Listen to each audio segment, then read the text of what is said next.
Welcome to This Explainer. Today, we're uncovering the incredibly massive scale of our genetic code. We talk a lot about DNA, but we rarely stop to actually think about the sheer volume of information packed right there inside ourselves.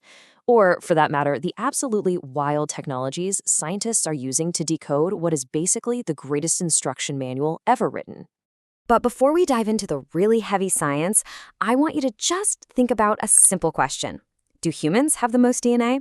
I mean, since we consider ourselves pretty highly complex creatures, right? With our big brains and intricate biological systems, it's honestly completely natural to assume we hold the biological record for the most genetic material. More complexity requires more instructions, doesn't it? Well, actually, that assumption is completely wrong. Just take a look at the data here. A simple E. coli bacterium has about 5 million base pairs. We humans sit at a very respectable 3 billion. But the lungfish, get this, it boasts a staggering 139 billion base pairs. Yeah, no way, right? A lungfish has a genome almost 50 times larger than ours. It beautifully proves a fundamental rule of biology. Raw genome size absolutely does not equal organism complexity. Okay, let's dive into this. Here is exactly how we're going to break this down today. First, the genetic blueprint, then sequencing the code, tackling the big data problem, tracking gene expression, and finally, the final product, proteins. Part 1. The genetic blueprint. Let's look at how we read the instructions. So while a single gene is just a stretch of DNA coding for a polypeptide, a genome is the entirety of an organism's genetic information, the whole shebang. And that brings us to genomics, the study of these entire genomes, their genes, and how they function. Now, you might be wondering, why does looking at the whole picture actually matter? Well, because by comparing complete genomes, scientists can trace the entire evolutionary history of a species. They can pinpoint the exact genes that cause devastating diseases, and they can even figure out the precise molecular reasons why certain medications work wonders on some people but do absolutely nothing for others. We know, for example, that humans and chimpanzees share between 98 to 99% of identical DNA. But I really want you to appreciate how we actually know that fact. We didn't just guess based on physical similarities. Actually, we only know this because researchers have successfully sequenced all the DNA in both species, allowing for a direct side-by-side comparison of literally billions of biological letters. Moving on to part 2, sequencing the code, putting the puzzle together. And this brilliantly illustrates where it all began, back in the 1970s, with the Sanger method. By adding a radioactive primer to a DNA strand and using an enzyme to build short segments, scientists could separate these newly formed strands by size. By looking at the resulting patterns, they could piece together the DNA sequence, quite literally like assembling a giant microscopic puzzle. Now, piecing together a few genes is one thing, but doing it for an entire human being? Remember, the human genome is composed of at least 3 billion base pairs. 3 billion.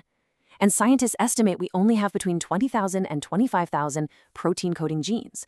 So when you do the math, that means there is an average of about one single gene hidden inside every sequence of 120,000 to 150,000 genetic bases. Just imagine the monumental, awe-inspiring task of trying to map the exact order of a 3 billion-piece puzzle just to find those specific tiny genes.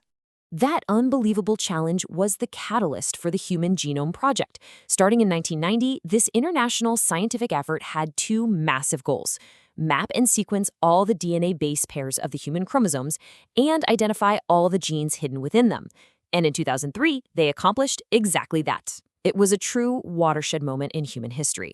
But, here's the catch. They only analyzed the DNA from a few people initially. So knowing a single standard human sequence was really just the very first step. Because obviously we aren't all clones, scientists needed to understand human variety.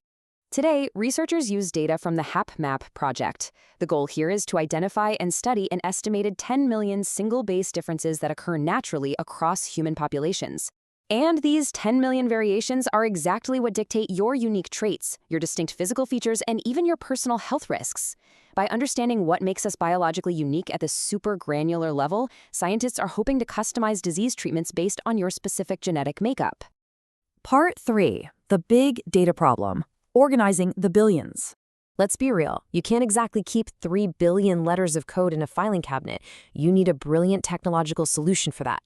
Enter bioinformatics. This is the use of powerful computer databases to organize, store, share, and analyze massive amounts of biological data.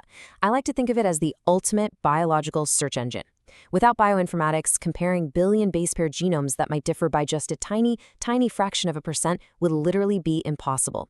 This tech allows researchers to rapidly locate the genetic basis for molecular diseases across incredibly vast datasets. Moving to part 4, tracking gene expression, seeing what's actually active. So to see what's active, scientists use these things called DNA microarrays. Here's the quick breakdown of how they work. They take active messenger RNA, convert it into a glowing fluorescent strand of DNA, and basically wash it over a microscopic grid holding known genes. Because DNA naturally pairs up, the glowing strands bind to their matches. The result is a pattern of glowing dots showing exactly which genes are turned on at that moment. Amazingly, just one tiny chip can test thousands of genes at once. So the crucial point is, why does this visual map of active genes matter so much?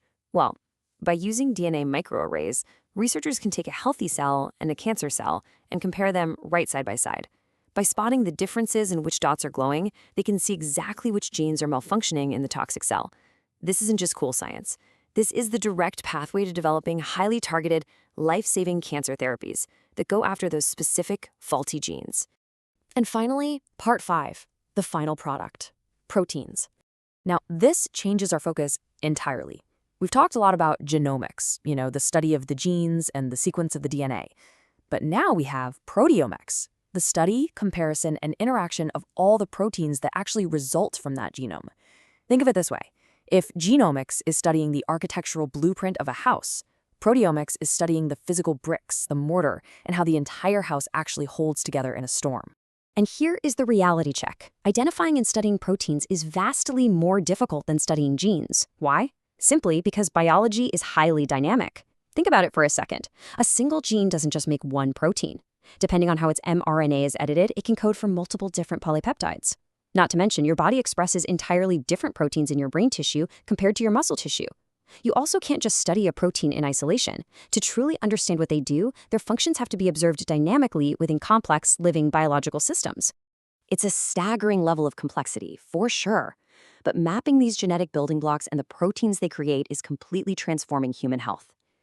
Just imagine a future where doctors don't guess what drug might work, but know exactly what your body needs based on your unique genomic and proteomic chemistry. Will customized medicine perfectly match your unique chemistry soon? That's the real power of unlocking our DNA. Thanks for joining me for this explainer, and keep questioning the incredible science happening right inside your own cells.